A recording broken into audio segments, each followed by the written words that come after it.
Okay, so there's lots of places that grow and produce really reliable seeds. And the act of seed saving isn't necessarily to replace those efforts, but to just sort of add to them.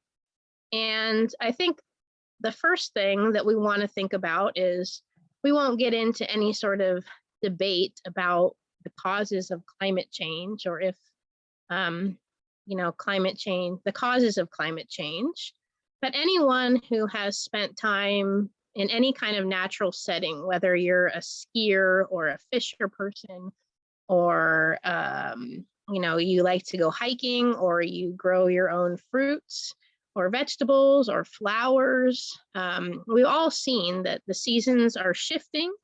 And even if it's just what some people view as part of a natural cycle, even if that were the case, although I think that we contribute quite a bit to this, then whatever it is what it is, and our cycles are shifting. And if you think about like an example of fruit trees like peaches, it's amazing how successful these plants are when you think about all the different requirements that they have to grow. And the same is true for tomatoes or radishes. They all require minimum conditions. They don't do well under excessive temperatures. They may need periods of cool, or they may not respond well to periods of cool.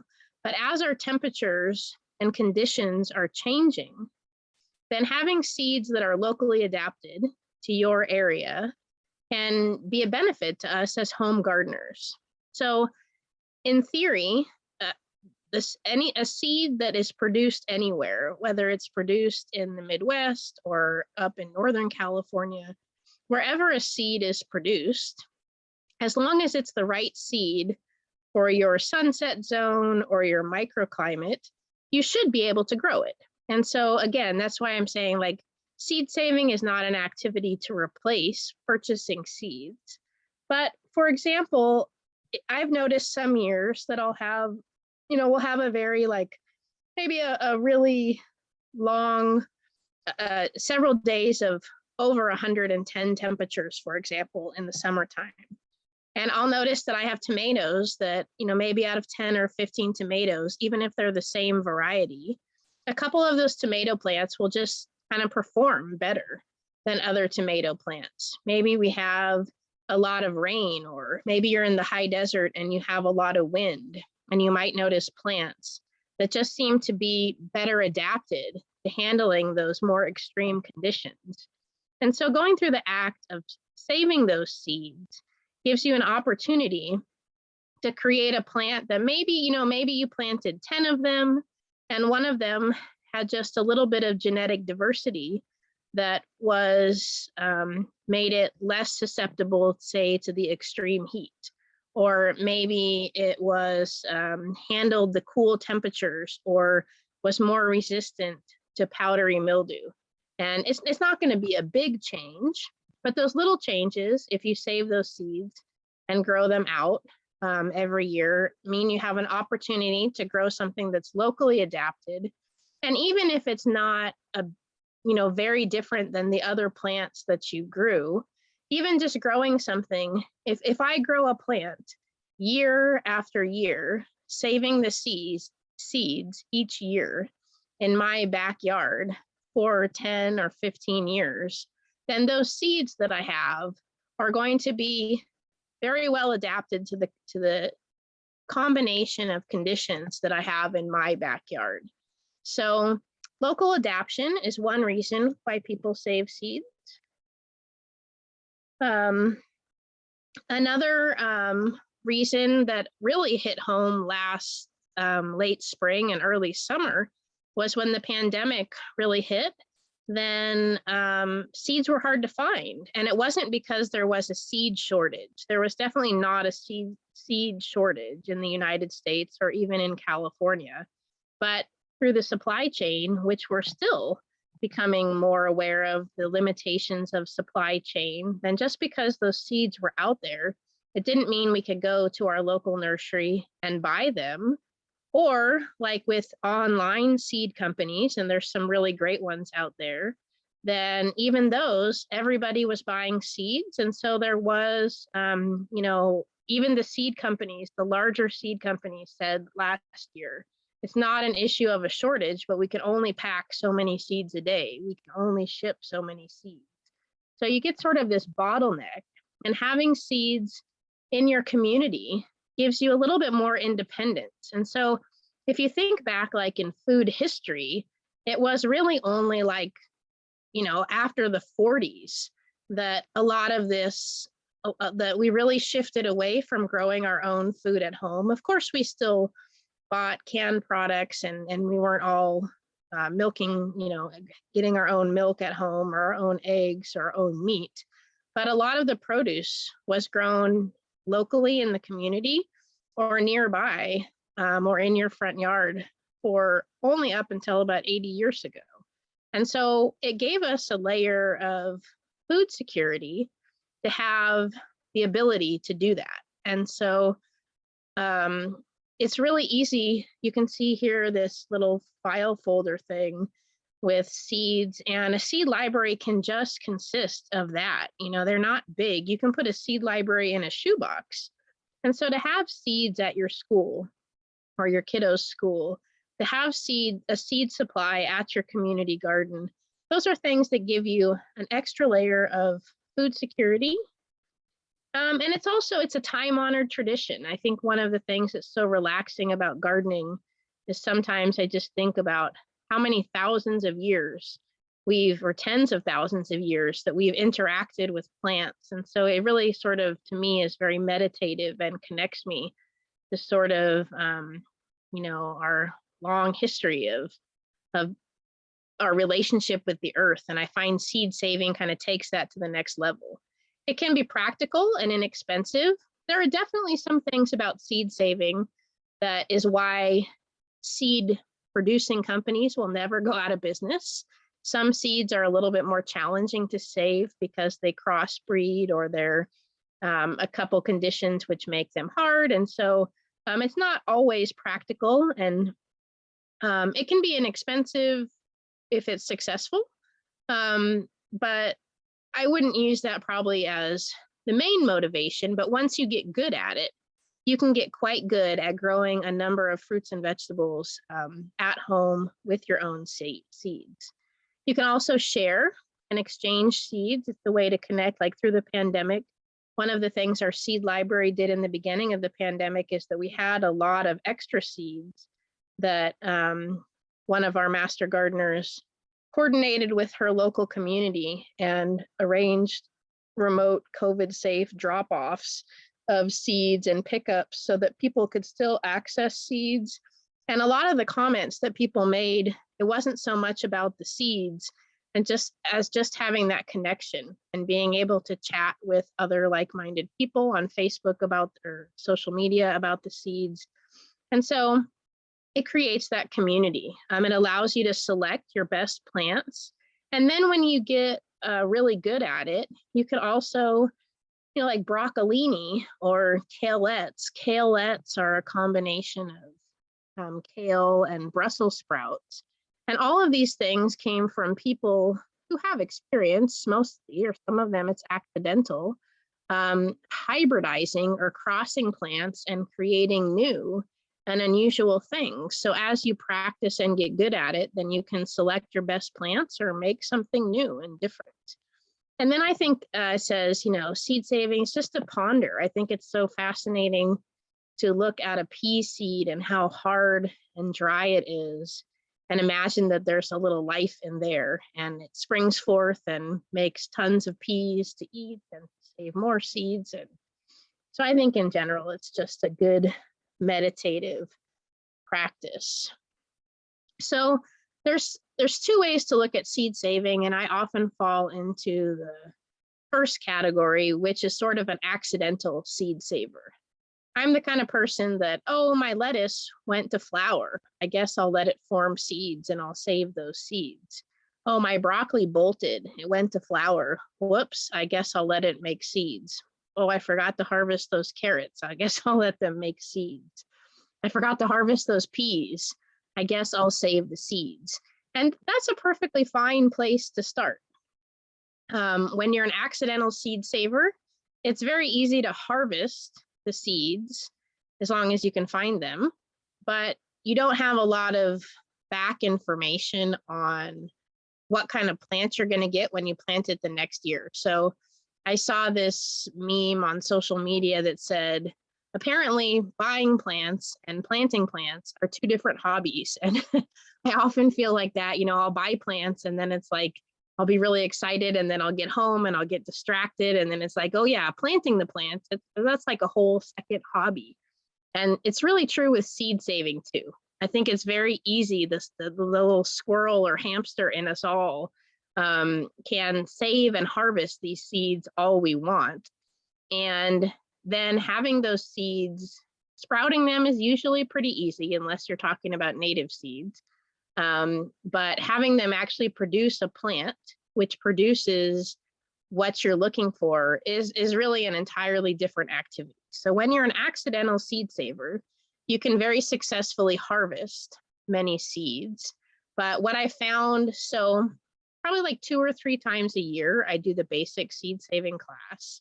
And then the rest of the year, we talk about the other side of it, which is actually getting the seeds that you want. So the one side is viable seeds, which means seeds that will sprout. But then there's another term, which is like true to type. And we'll talk more about this in just a minute, or breeding true, which means, okay, I've planted this red pepper and it's going to grow me an edible red pepper that tastes similar to what I expect or tastes similar to the parent.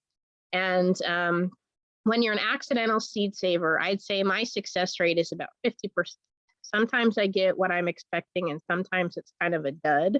And I think that's where a lot of people kind of give up on seed saving. And I think that's where seed producing companies will always be in business because they know how to do it and they know how to do it well.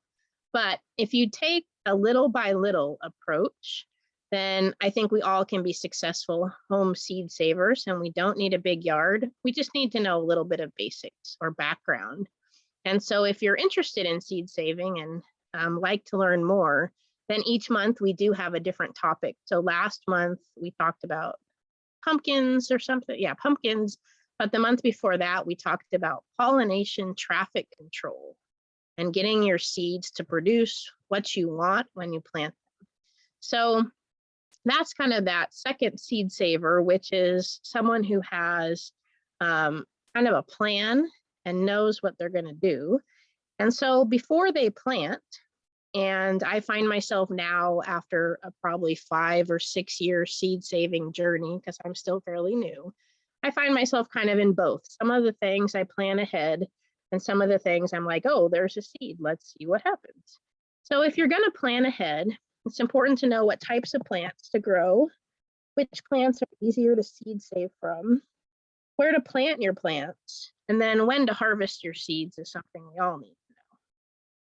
But when you think about what the difference in a seed garden and a regular garden is, in a lot of ways, there's not much difference. This is a lettuce wall someplace. I don't know where it is, but phenomenal lettuce wall. And you would care for these lettuce walls the same way, whether you were seed saving from them or not. Now, if you were a planning seed saver, you would be asking yourself things like, will these lettuces crossbreed?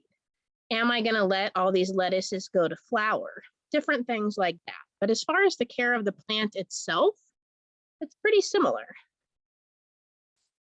For plants that you want to grow, then self-pollinated are the easiest plants to seed save from, or plants that easily pollinate in most gardens. So on the right-hand side, you have tomato flowers, which are self-pollinating. Tomatoes, I think, for a summertime crop are a great place to start on your seed saving adventure, tomatoes and beans. And I think for a wintertime crop, lettuce and peas are my 2 personal favorites to grow at home. Radishes also, as far as beginner seed saving plants to really hone your skills. On the left-hand side, we have lemon trees, and they are also self-pollinating, but they get heavily pollinated by other pollinators. So they're great for your garden because you'll have lots of pollinators. But a lemon, while it will produce a fruit that will look like the tree it comes from, the seeds are potentially a really different genetic makeup and often will not produce a lemon that will produce fruit. So for people who save things like avocado pits or peach pits or orange seeds or apple seeds, it's possible that you'll get a good edible fruit out of those, but a lot of times you don't. And so you do need to know a little bit more about, okay, it's self-pollinating, but is that a good thing or a bad thing? So with lemons, not such a great thing. Also with most fruit trees, I think I have a slide about it later, but most fruit trees are grafted on to another rootstock for disease resistance, and it helps control the size. And so you're really dealing with two plants. So when you grow a seed from most fruit trees, you miss the benefits of that rootstock. Apples are one of the more common ones to grow from seed. But even then, a lot of times you'll get a plant that looks exactly like an apple. I have a pomegranate growing outside right now, looks exactly like the pomegranate it came from, has never once produced fruit. So that's something important to know. First, is it self-pollinated or the source of how it gets pollinated? And then is that a good thing or a bad thing? Some plants are, we kind of divide them into two categories. You have plants that are hybrid, and then you have plants that are open pollinated. I have a chart in just a moment of my attempt to summarize their relationships. But I'll just get you a little bit started right now. And so usually you want to grow, if you're a seed saver, a plant that is not hybrid. And we'll talk more about that in just a minute. And basically you'll have two different parents. You sort of, if you think back to, I think it's like high school genetics, and they have Mendel's peas, and you have a white pea and a purple pea, and you crossbreed them, and all the flowers of the babies are purple peas. But then when you grow out their seeds, then you get that white seed again. And that's because you're hybridizing or crossing two different plants. A really common hybrid that a lot of us grow is an early girl tomato. And so that tomato is the early girl, but when you save the seeds, it may have the genetics from one parent, or it may have the genetics from another parent. So if you want reliability, then the recommendation is not to grow or seed save from hybrid plants. But it doesn't mean for everything I say not to do, it doesn't mean you can't try. And you may get something else that you really like from growing seeds from a hybrid.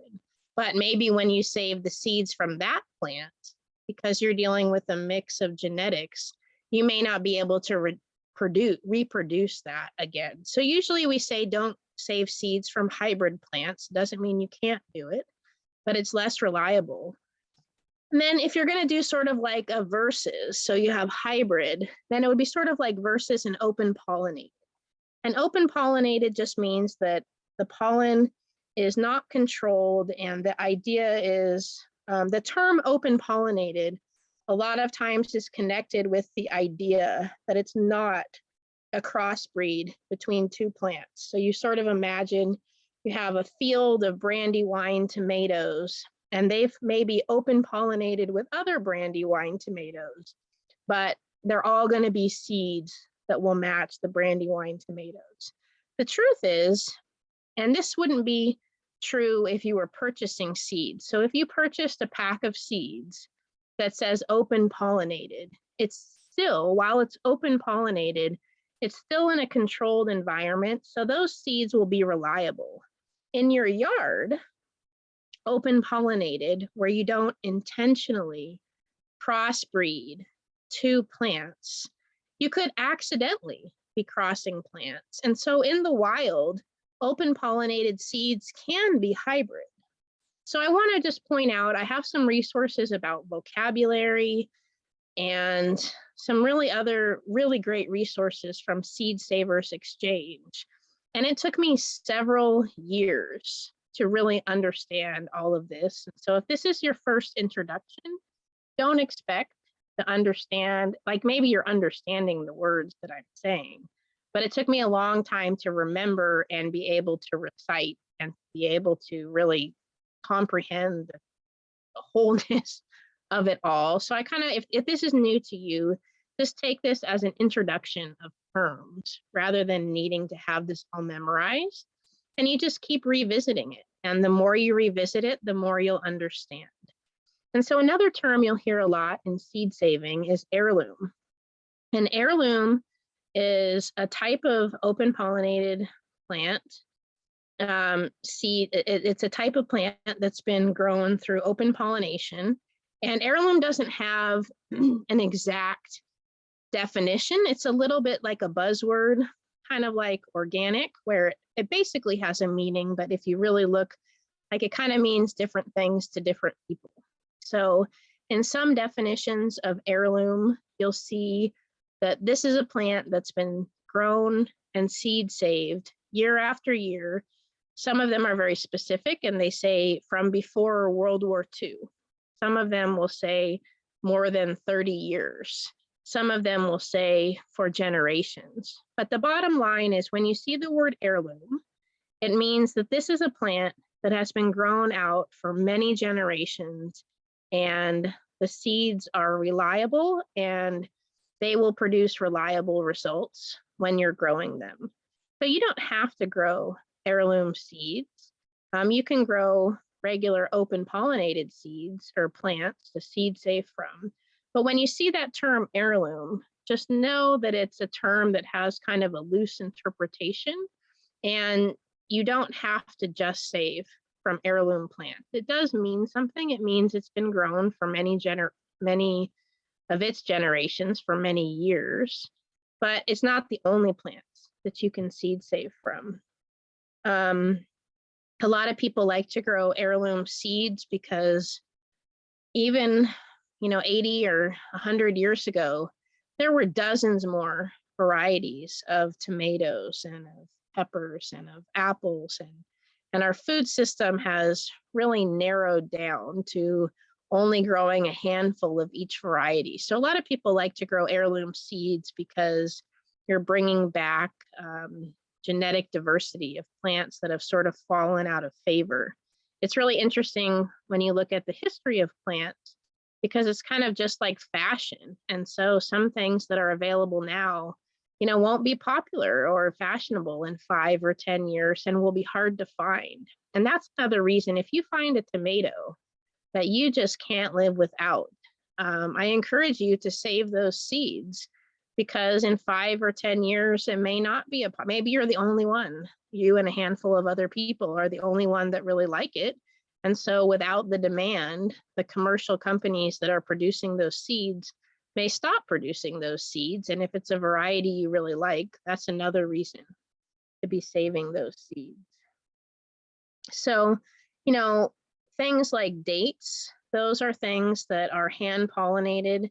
And so they could be open pollinated in the wild, but in the commercial setting, they hand pollinate them. Squash is something that is often, a lot of people have a hard time. If you have a hard time getting pumpkins or squash, then you may do some hand pollination, because even though they can pollinate, they have male and female flowers on the squash plant, it doesn't mean, or the cucumber plant, sometimes they're not open at the right time. Sometimes the pollinators don't visit at the right times.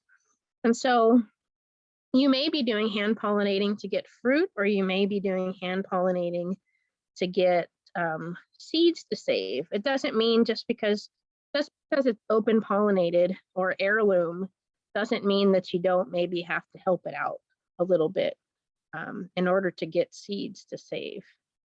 We already talked about avocados and citrus being ones that usually you don't seed save from because you lose the benefits of the rootstocks on those trees.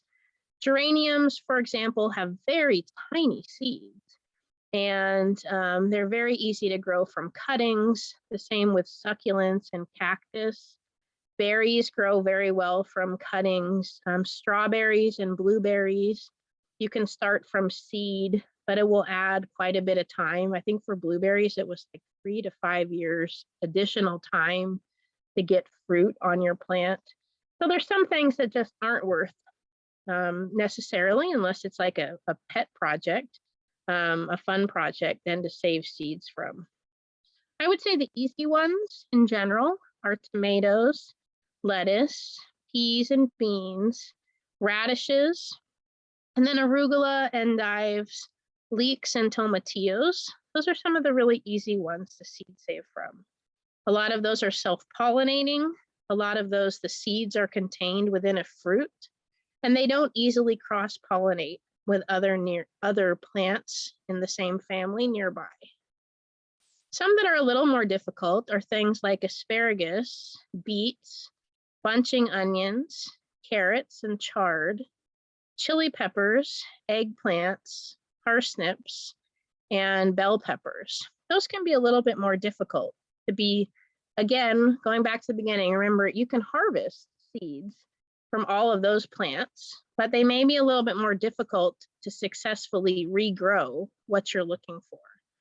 And so some of them are difficult because they're biennial, which means that they make seeds on their second season of growth. So if you grew the carrot this winter, it won't make its flower head all the way until next winter. So even though the carrot will be mature in a month or so, or a couple months, it won't set out its flower head until the following winter.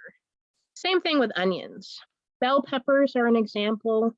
Eggplants also, those are plants that crossbreed pretty easily with other plants in the family. So if you have several varieties of bell peppers growing nearby, there's a good chance that they'll probably crossbreed a little bit. But like with bell peppers, you may get something fun and interesting. So that's why I say for every quote unquote rule I share, or when I say you need to do this, it doesn't mean you have to do it. You just kind of want to be aware. So maybe if you have 10 varieties of bell peppers, maybe you want to save the seeds, and maybe you'll get kind of a hybrid of both, or maybe you'll get a dud. Always hard to tell, but if you're patient, then that's less of a concern. The most challenging one are things in the brassica family. Broccoli, Brussels sprouts, cabbage, cauliflower, and then cucumbers and turnips and kale. They crossbreed very easily. Corn also crossbreeds very easily. And melons and pumpkins and squash, they don't necessarily crossbreed really easily, but there are sometimes ones that you have to do some hand pollination. And you may have to do hand pollination to get the fruit. So some of them, if they're not pollinated, they'll still make, they're self-pollinating.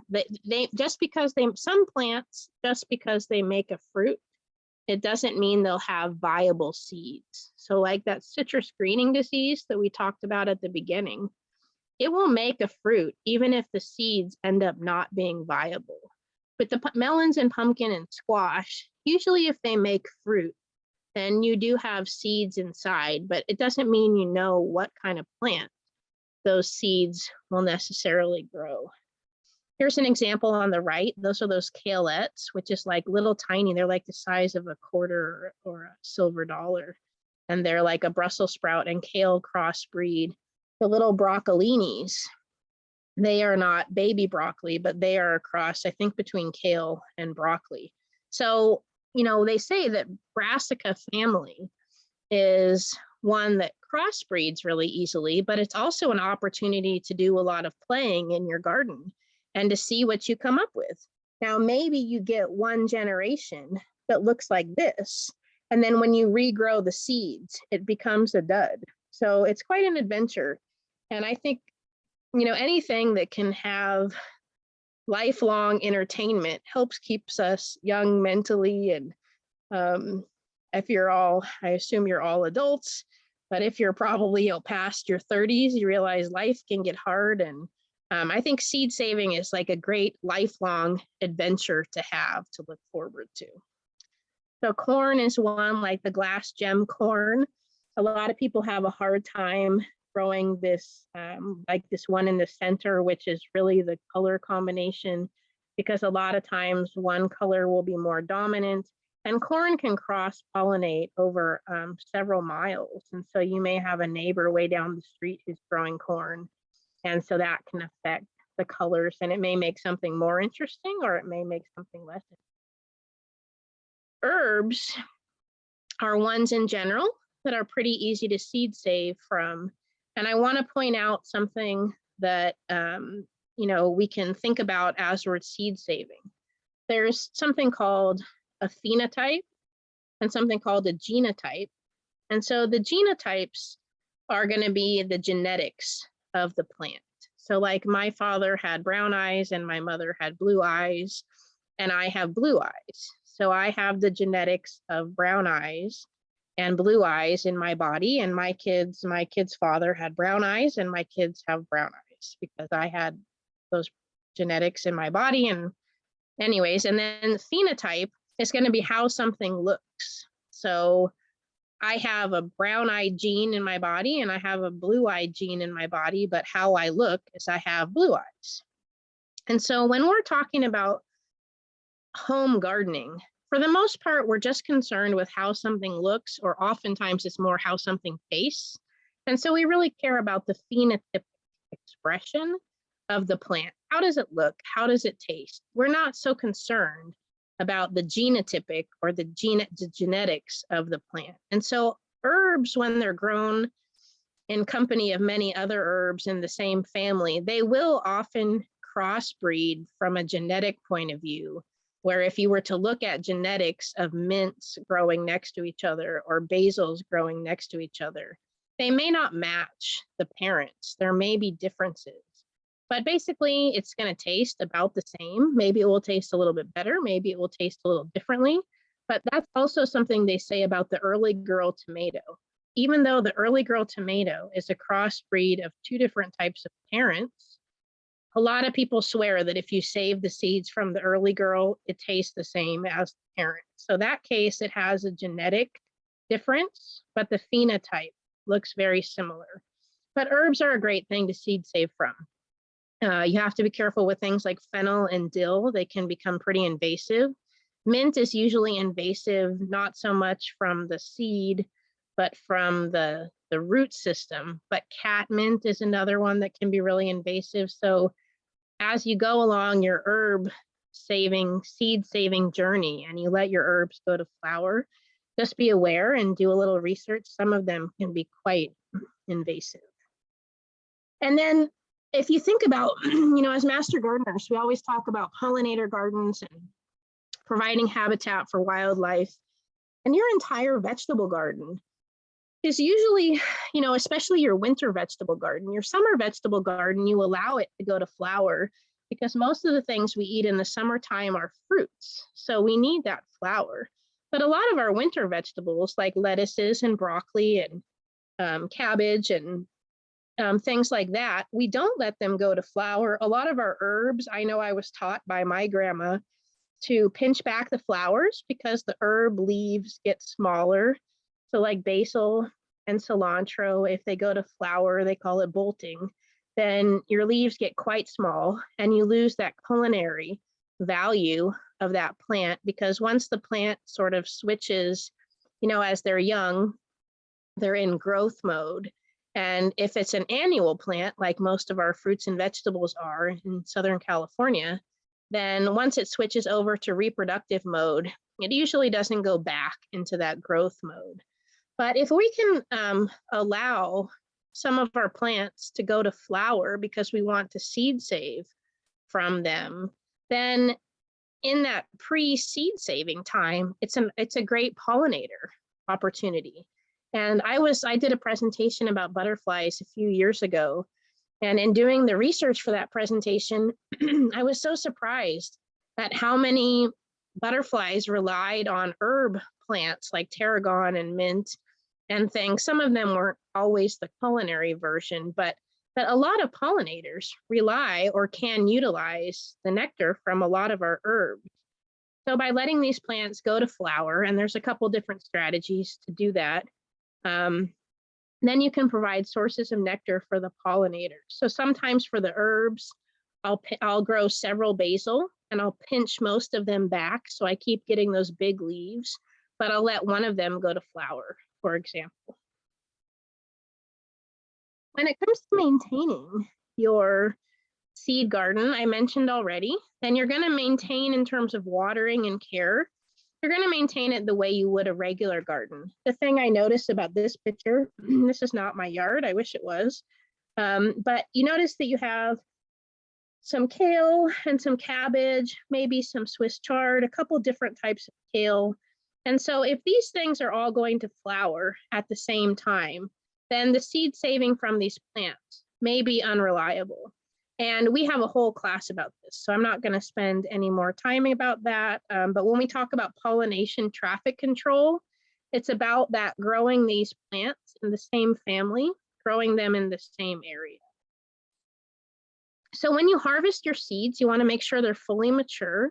A lot of times I noticed when people were bringing seeds into the seed library, they were bringing in seeds that were not fully developed. And for a lot of plants, it means that they need to be, like with tomatoes, you want the seeds to be the fruit to be fully mature. Think about cucumbers. We harvest cucumbers and also squash and eggplants. We harvest those when those seeds are immature. We're harvesting immature fruits.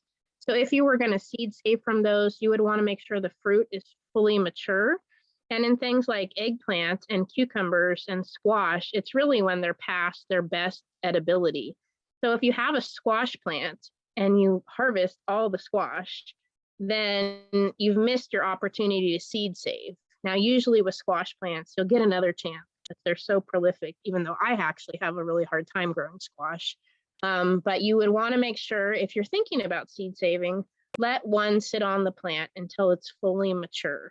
Some of the plants like carrots or onions need to stay in, it says two years, but it's really like 2 seasons. And like I said, it's with the cucumbers, for example, it's often not when we consider the fruit ready. So it's important to know when is that seed fully mature. With things like beans, peas, with all of your flowers, most of them anyway, you're going to want them to fully dry on the vine for the beans and peas or the flower.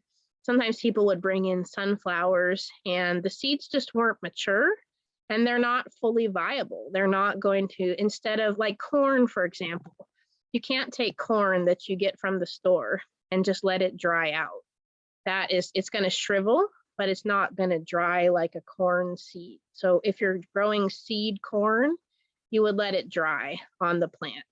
Some plants will be viable when they're still green, and a lot of weeds are that way. So that's why you have to be really careful about letting weeds develop seed heads, because even when they're soft and immature, they still can complete maturity if you pull them out. So just because the seed looks like it's not fully mature, some of those plants can still be viable. And unfortunately, those are usually the weeds. And so some things like sunflowers or like lupin or poppies that can be explosive when they dry out, not sunflowers, but like lupin, you may need to cover the seed pod with a bag or gauze to either protect them from flying away or flying away in a bird's tummy. Like sunflowers, I swear they wait until the sunflower seeds are all mature and then they just come and pick them, in one morning. So maybe if you're planning to save sunflower seeds, better than harvesting them early before they're fully mature and may not be successful is to have put a bag over one and maybe let the birds have the other, but to save them that way. So basically you just watch your seed pods, you keep an eye on them and wait till they dry. This is an example, I think this is cilantro. And so these green ones are not fully mature and they are not ready and they need to dry on the plant. You want to make sure, like I said, your fruit is ripe.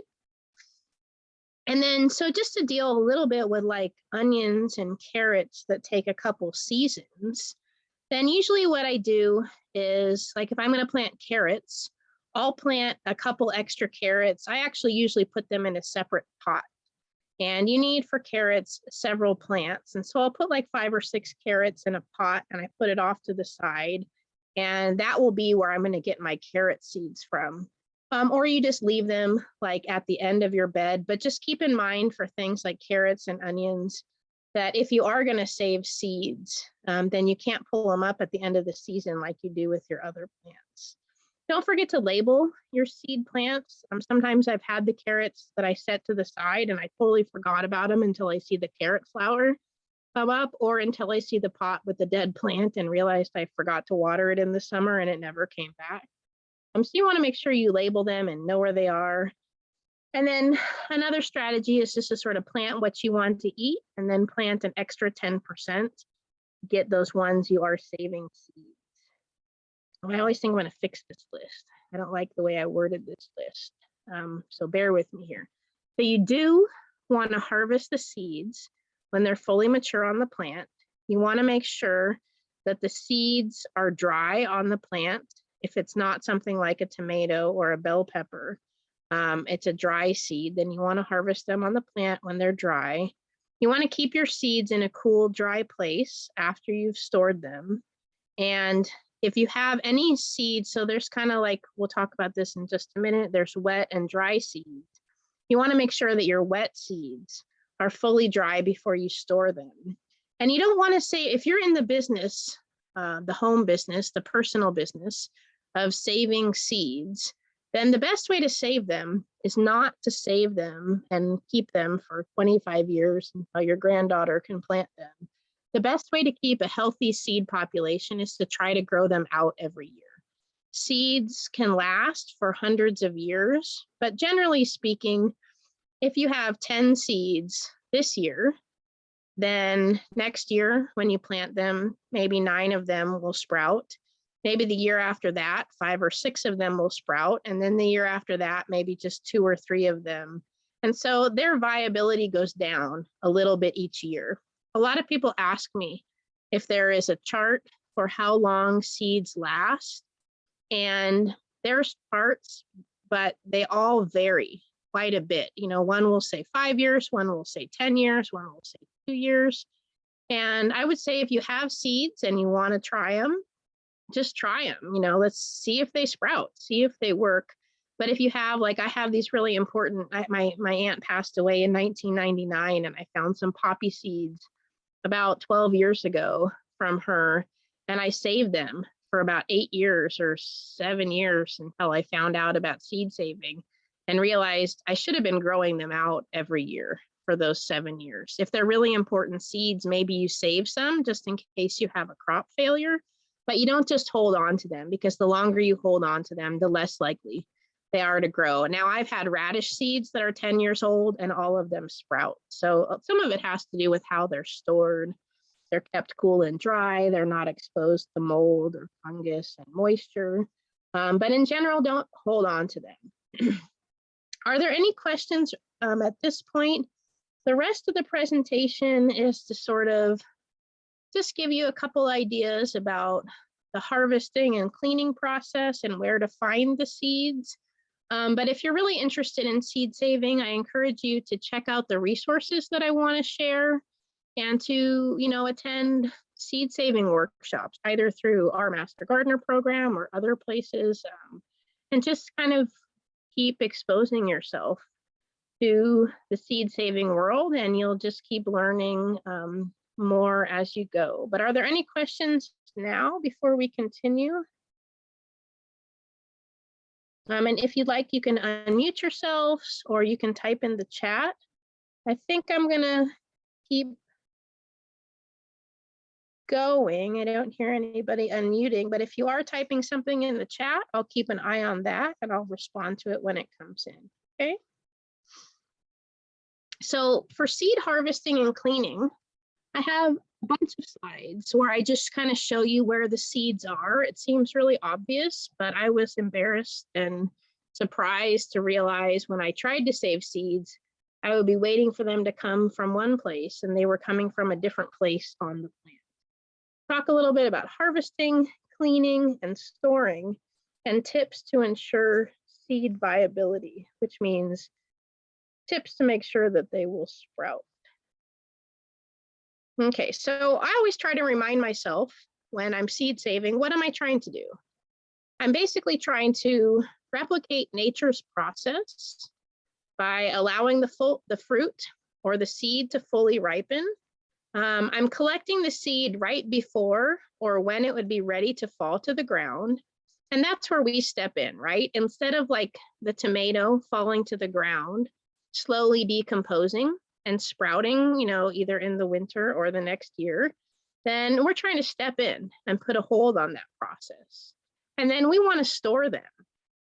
And sometimes we want to store those seeds because, for example, if we have pumpkins that get ripe in August, we don't want those pumpkin seeds to grow again in September, because by the time they're getting mature, it will be too cold and the day will be too short.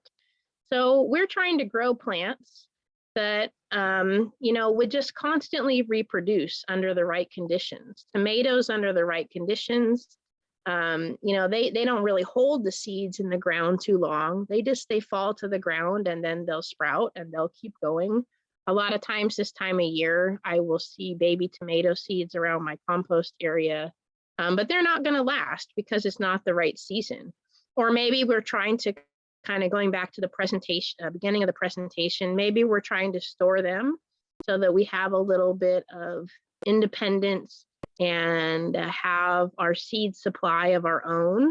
Maybe they're seeds we want to share with the community. When I work with schools, I think it's cool to have, when you have siblings, it's cool to have a classroom that grows lettuce and saves the seeds that the younger sibling can plant a few years later. So kind of creating that historical connection. So there's definitely lots of reasons to seed save, whether it's storing and sharing them or storing them to plant them at the appropriate time. So we're basically just stepping in right when nature is about to put that seed into the ground, and we're wanting to put a hold on the process.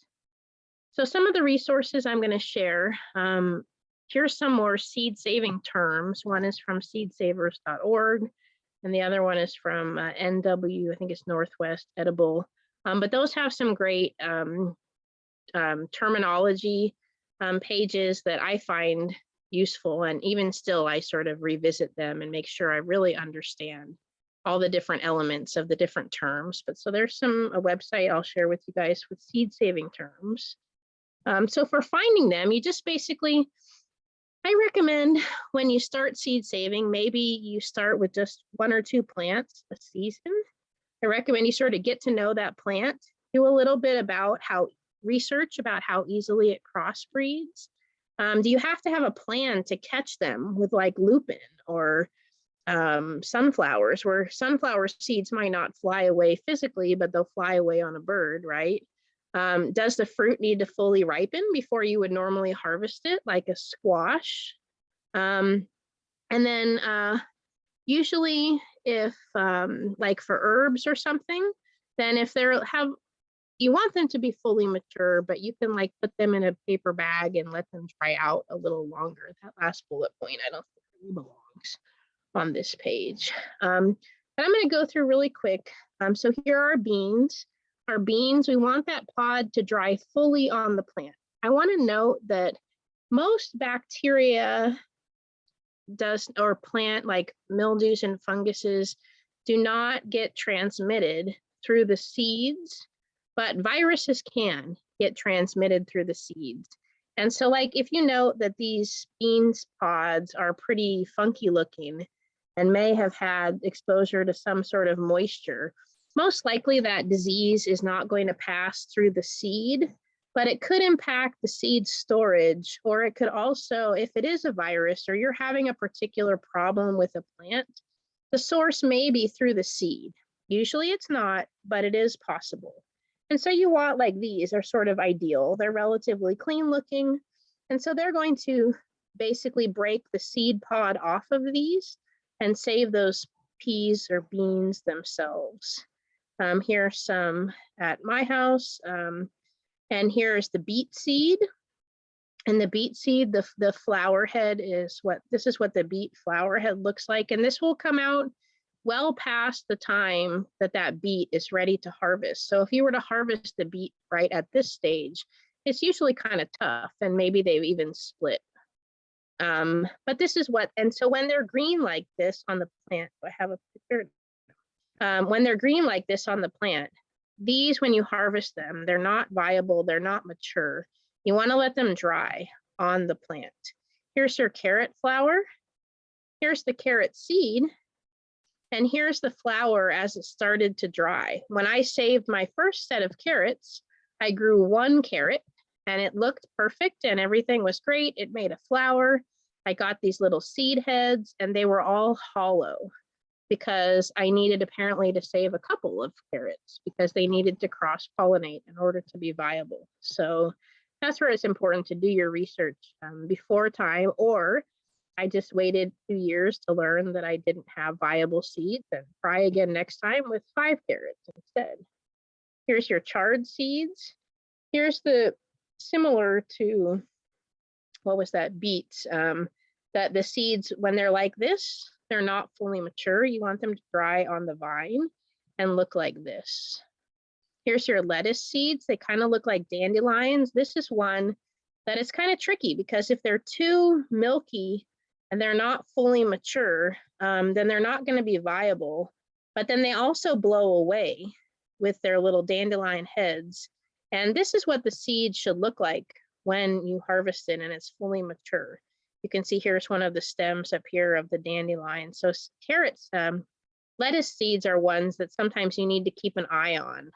And it's sort of a fine line between they're not quite ready to harvest and, oh, they're blowing away. So a lot of times when people let their lettuce go to seed, then usually before they're able to capture all the seeds, they have lettuce that has fallen to the ground and will sort of self-seed into the ground.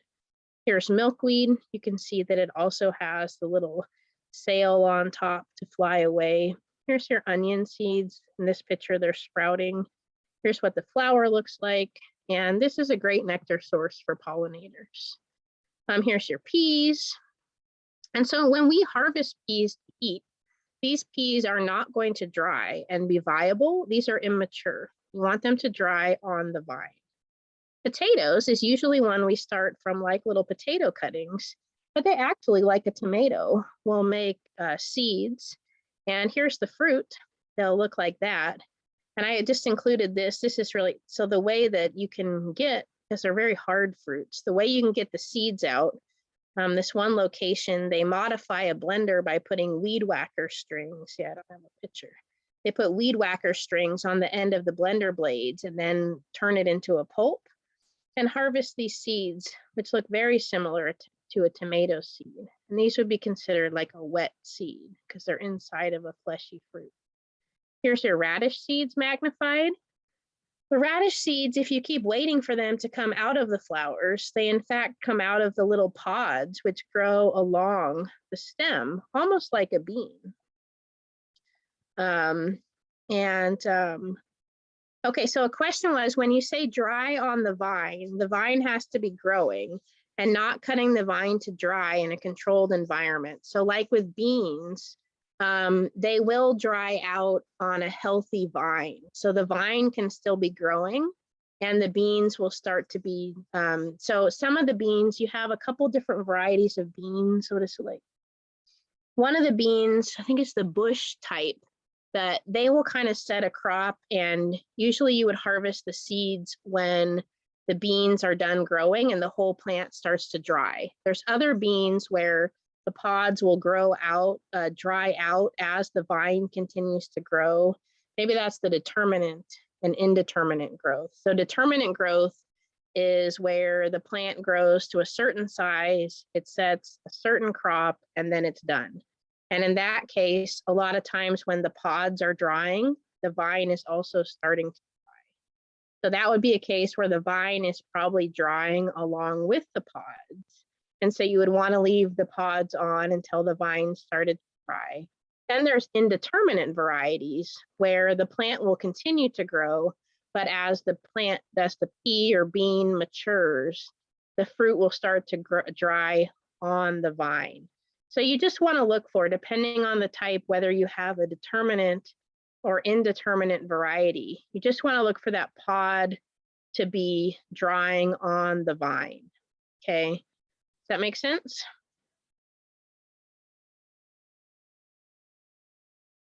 Okay, and I'll wait to see if there is a follow-up message. But okay, so yeah. And so same for this. And so some plants like this, for example, I would say that this radish is probably ready and viable, and this radish is probably not, and this radish is probably not developed. And if you were to cut this whole thing just like this and put it in a bag to dry, then probably 3/4 of these are mature enough to continue drying on their own.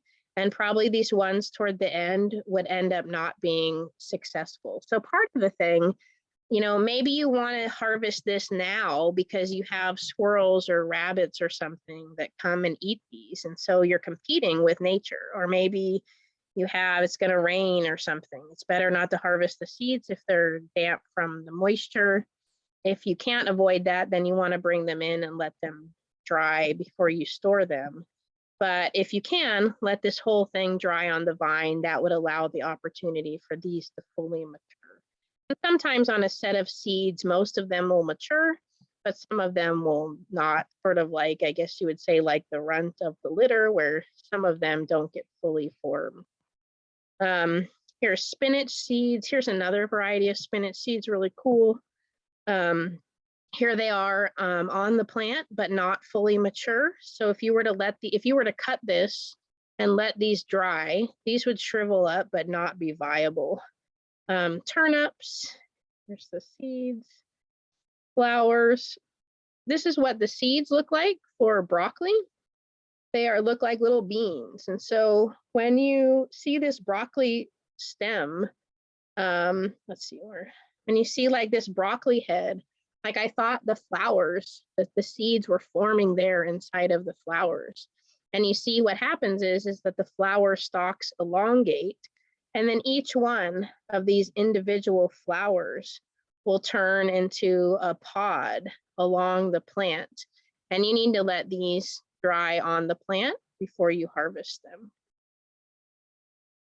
Here's what the seeds look like. Your melons. Melons are winter squash. Those are harvested when the stem or the vine is starting to dry on the fruit. And so these seeds are all fully mature. Now, you don't know if you buy them at a store, whether they're a hybrid or a crossbreed, but they're fully mature. So this is what we want them to look like when they're fully developed. All of your winter squash, when you harvest those seeds are all fully mature and ready to save. With the squash, you want to remove all this fleshy material and make sure you let them dry out, and they want to be what I call snappable, where, you know, with some of them you can't snap them because they're really hard and sharp. But you basically want to make sure that there's no moisture, or the least amount of moisture possible, before you store them. The corn, so this corn is beautiful, but this corn, if it's off the plant, which it most likely is, then this is not going to create a viable seed. If you just let it dry out, they would shrivel, but they would not turn into this hard kernel. That needs to form on the plant. And so this is one that wasn't harvested when it was edible. It was harvested afterwards. Here's some other corn here.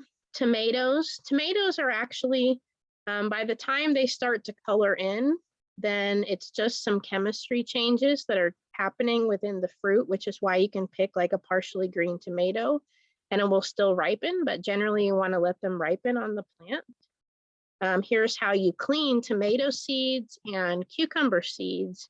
You need to ferment the material. You know how it has that kind of gel substance around it?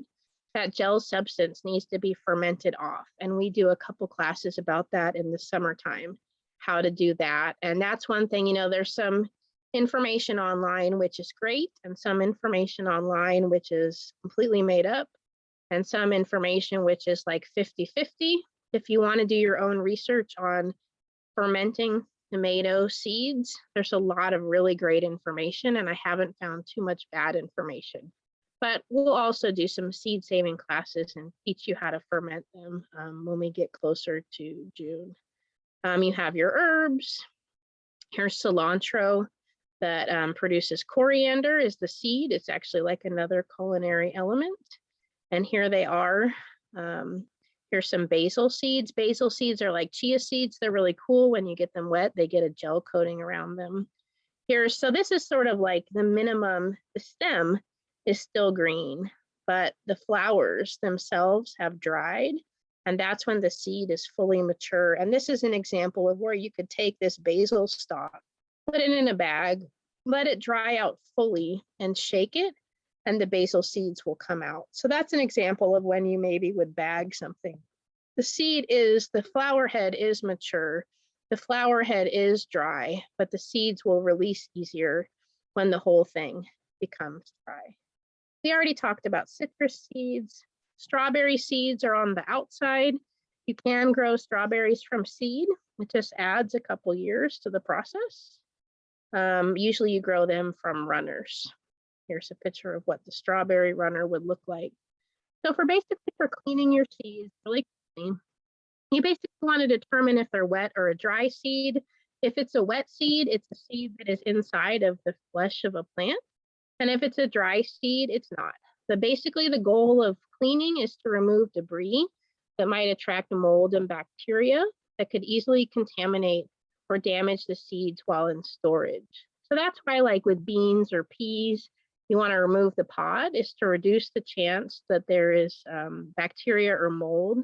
And it's just easier to plant.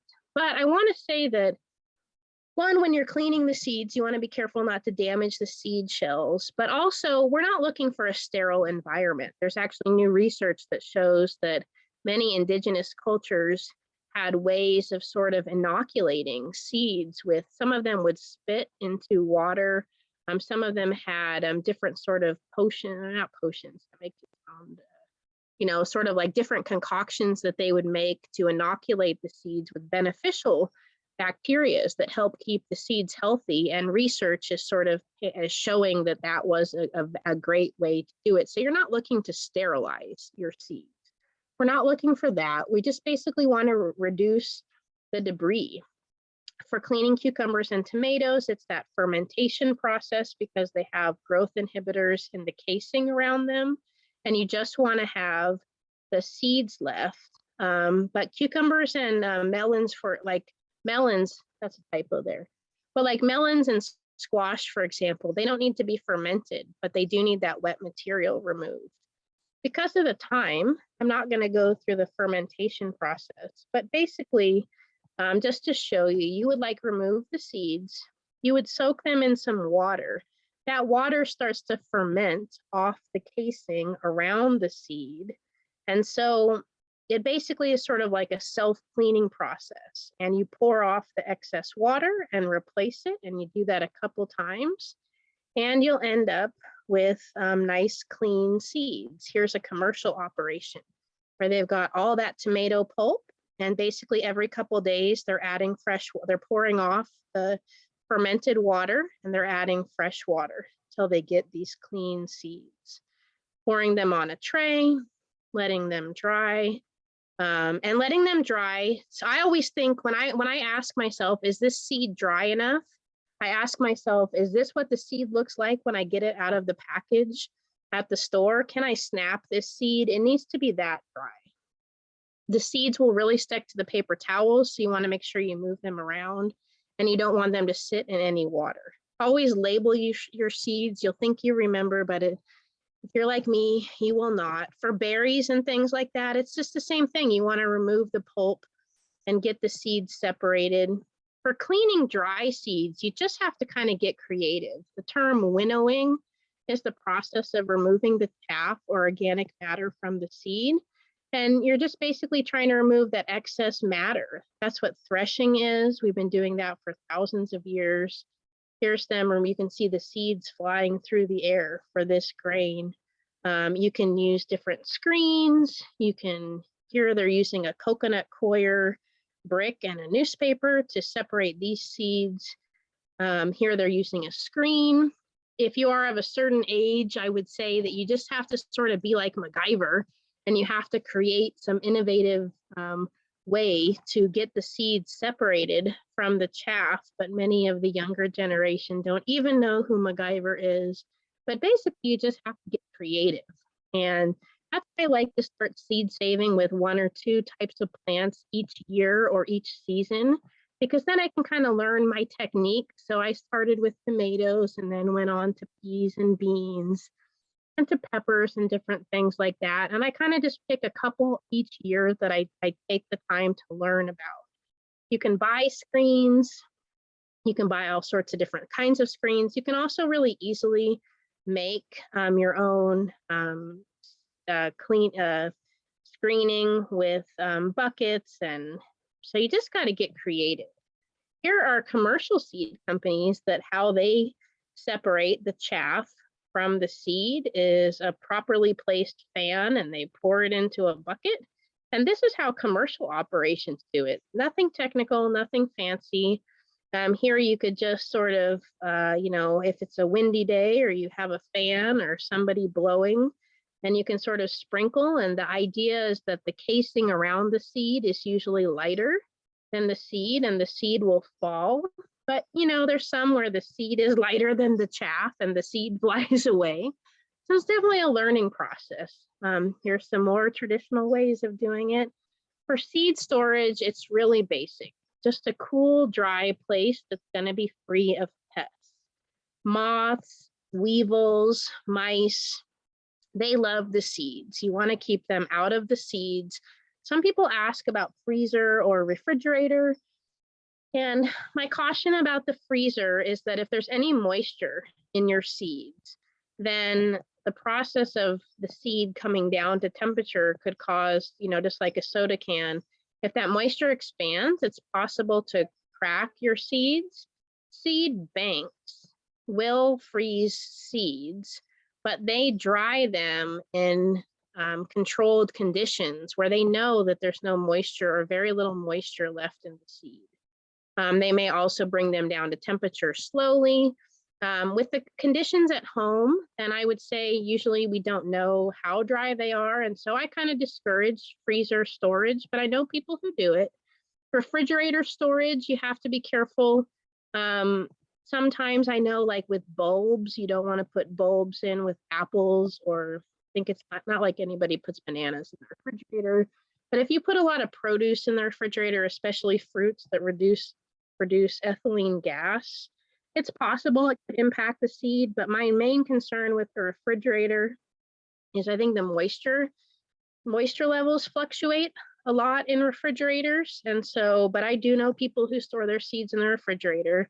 I store my seeds in a cool, dry place in a cabinet in the side of, in my living room. And my main issue is the ones I had in the back porch, a mouse got into because it wasn't a sealed box. So cool, dry place doesn't need to be fancy.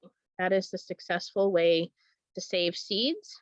And then if you can, like commercial companies, they'll grow the seeds out, I think a minimum of every 2 to 3 years. And they try to grow them out every year. Make sure you label the containers. We do a class. I'm actually going to talk about seed paper on Sunday at, I think, like 11:30 or 12 o'clock. But you can use seed paper. You can grow them indoors and transplant them outside, direct sow them into the ground after the last frost. And just really quick, for viable seeds, which means seeds that will sprout, like the carrots. I only had 1 carrot. It wasn't a viable seed. It was hollow. There was no seed in there. So you might want to, research a little bit about the pollination requirements for knowing how close they can be to other plants in the same family.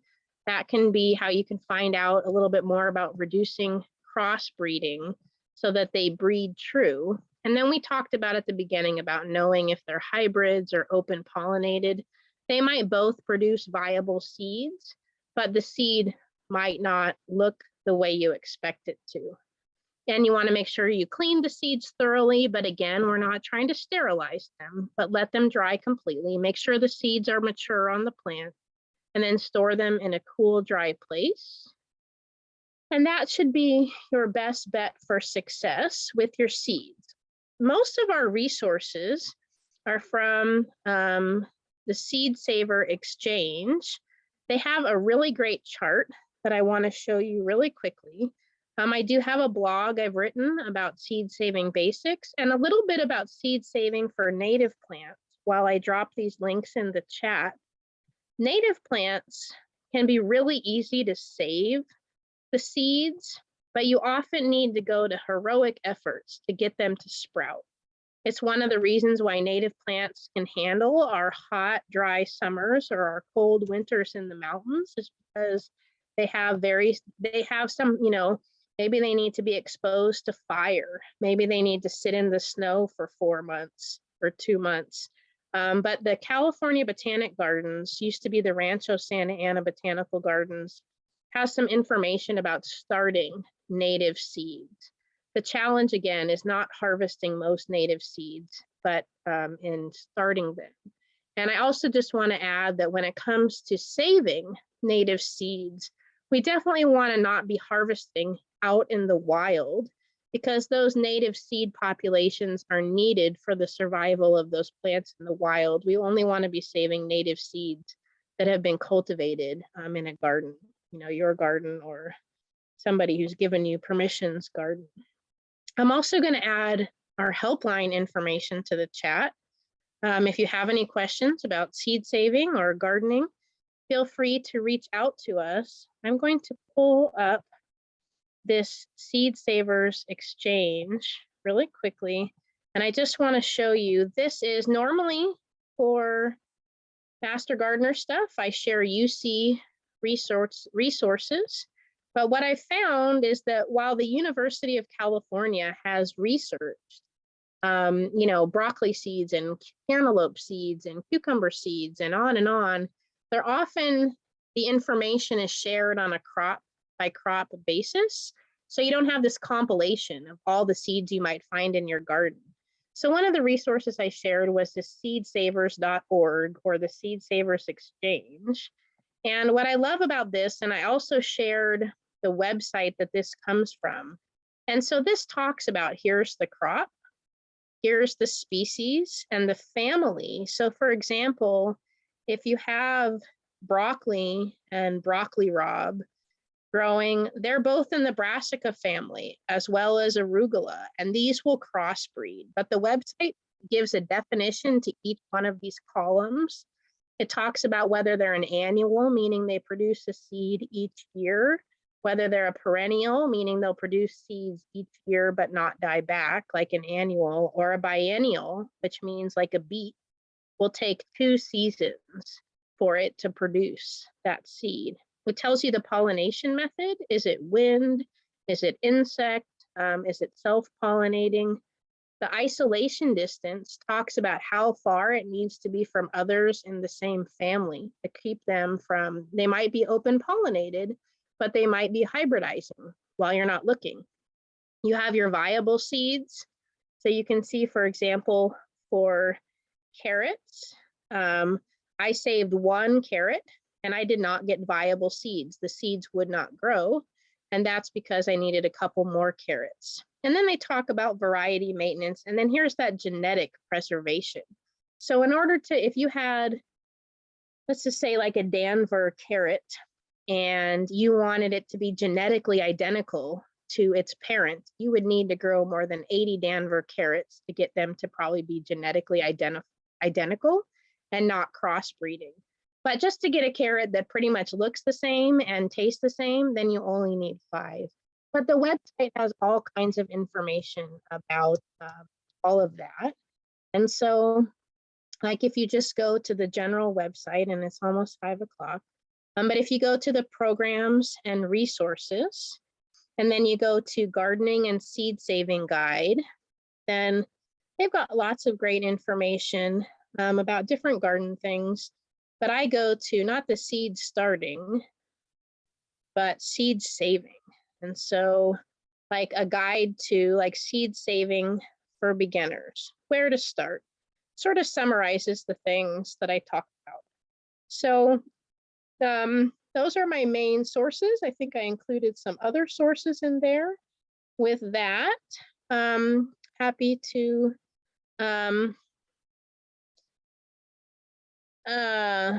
answer any other questions. I'm going to go ahead and stop recording. So